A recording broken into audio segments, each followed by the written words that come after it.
GoodFellas is in the running as the greatest movie of all time, and it's one of the most important staples of the crime genre. But how many crimes are actually committed in this violent film? Let's find out and go through Martin Scorsese's 1990 gangster epic.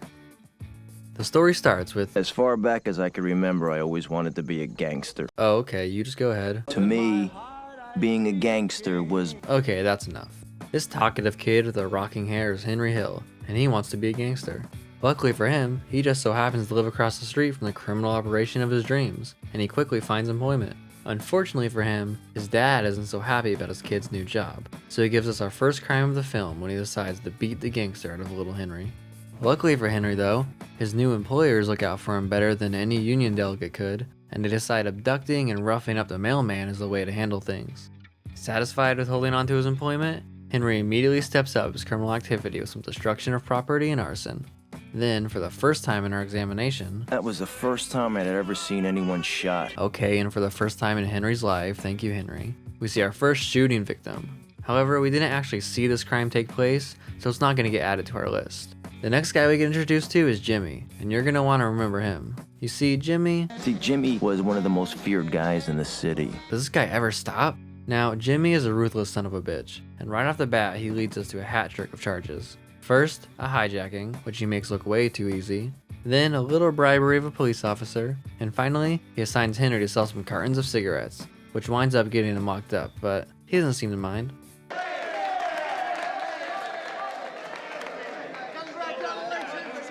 Fast forward, and Henry's all grown up into a good-looking Ray Liotta, and he immediately makes it clear that Jimmy's been teaching him how to jack trucks. At this point in the story, we've got quite the gang of characters. We have, you know what, I'll just let Henry tell you. There was Jimmy, and Tommy, and me, and there was Anthony Stabile, Frankie Carbone, Mo Black's brother, Fat Andy, and his guys, Frankie the Wop, Freddie No Nose, Pete the Killer, who was Sally Balls' brother, Nicky Eyes, Mikey Francesi, and Jimmy Two Times, who got that nickname because he said everything twice, like... I'm gonna go get the papers.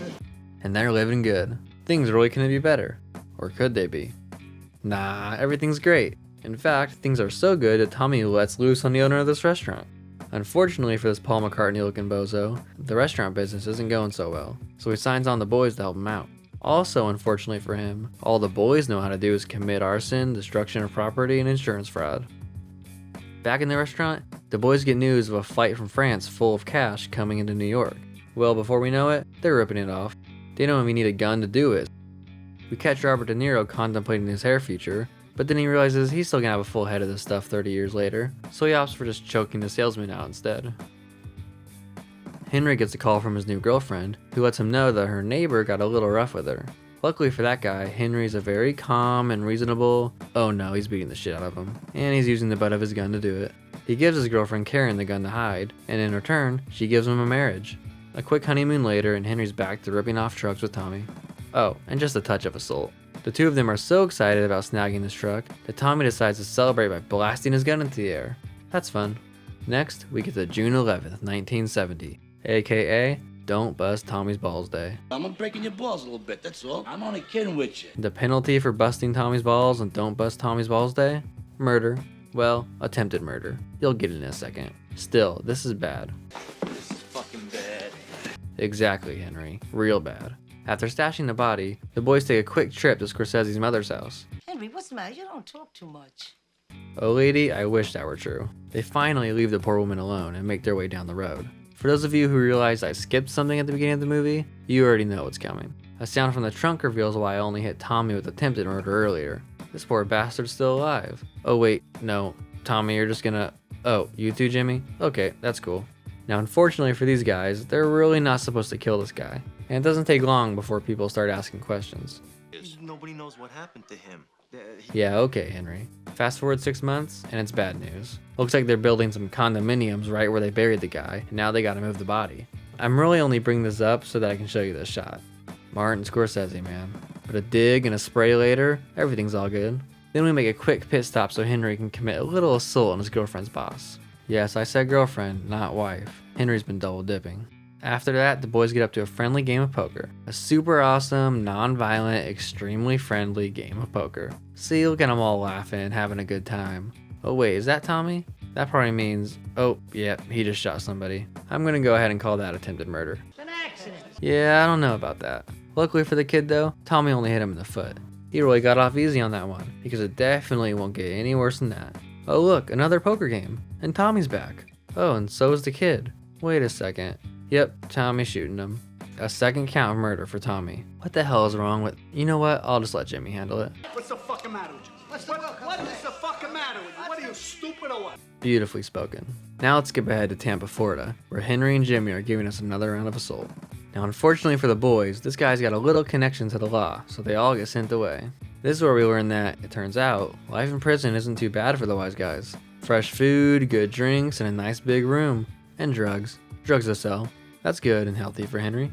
4 years later, and Henry's a free man. First things first, Polly's got some advice to give him. He tells Henry to stay away from Jimmy and Tommy, and to stay away from the drugs. Great advice that I'm sure he's gonna follow. Yeah, no, we've got more drug trafficking. Oh, and Jimmy and Tommy are in on it too. It's not just the drugs Henry's got going. He also gets word of what's about to be the biggest heist in American history. And fast forward a little bit, they pull it off. Now I know we don't actually see this heist go down, but it's such a key element of the plot that I'm gonna go ahead and at least add a charge of armed robbery to the list. One of the guys involved in the robbery celebrates a little too early and gets himself a new car, and his wife a new coat. Jimmy doesn't seem to like that. He looks pretty mad now, but I'm sure he'll get over it. I wonder what he's thinking about. Well, the first of the heist members that go is Jules. Stacks. And it's courtesy of Tommy's gun to the back of his head. Since before the heist has even happened, this guy's been hounding Jimmy for his share of the loot. Well, Jimmy doesn't want to give him his share, so Tommy stabs him in the back of the head. Next, it's back to the pink Cadillac, where we find another member of the robbery and his wife, lifeless. Then some poor trash guys help us find a third and fourth ex-heister. A search of a frozen meat truck adds a fifth to the robber-turned-corpse list. News of all this murder leaves Henry a little worried, but then he hears the good news. Polly's decided to make Tommy a made man. That's weird, I thought Polly didn't like Tommy. Anyway, it comes time for the big celebration and Tommy couldn't be more excited. Okay, here we go. He just walks into this room and they shot him. They shot him in the back of the head. Well, it's hard to say he didn't have it coming. Let's skip ahead a couple years. Looks like Henry's doing some coke. Oh, and now he's driving. You know, I know there's just been a long string of murder charges, but driving under the influence is still a crime, so it goes on the list. After running from a helicopter all day, he's eventually able to sell the guns that he's been trying to offload since waking up. That's not enough to make his day any better though, because before he knows it, he's got a gun to his head and cuffs on his wrists. It doesn't take long though for him to get his mother-in-law to post his bail, just in time for him to have a complete breakdown. A complete breakdown. The sun rises though and everything seems to be better. Karen visits Jimmy, and then we get the most confusing scene in the movie to me. Jimmy awkwardly directs Karen down the street and tries convincing her to go into the store with these random dudes moving boxes or something. She gets really scared and runs away, then Jimmy gets all frustrated and walks away too. I'm really not sure whether Jimmy was trying to whack Karen here or not. Like, if he was, he definitely could've. And if he wasn't, then what the hell was that? I don't know. Henry finally decides to sit down with Jimmy for a one-on-one, and he quickly realizes Jimmy wants him dead. That's all Henry needs to go straight to the FBI and rat everyone out. Technically not a crime, but it should be. Jimmy, Polly, they all go down. During his testimony, Henry rounds out our list when he admits he's never paid his taxes. Jimmy and Polly get hauled off, and Henry settles down with witness protection to live the rest of his life as a schnook. Let's look at all the charges we just counted and see how they stack up. Starting out, we had a single count of all these somewhat minor crimes, as well as 2 counts of arson. Ramping it up, we had 1 count of weapon trafficking and 2 counts of drug trafficking, then a single count of kidnapping, then we had a total of 5 counts of hijacking and or robbery. Then we start getting to the violence, coming up with a whopping 8 counts of some form of assault. Then we get a couple counts of attempted murder. Then in our final charge, we count up 10 counts of murder. Jesus. And with that, this case is dismissed.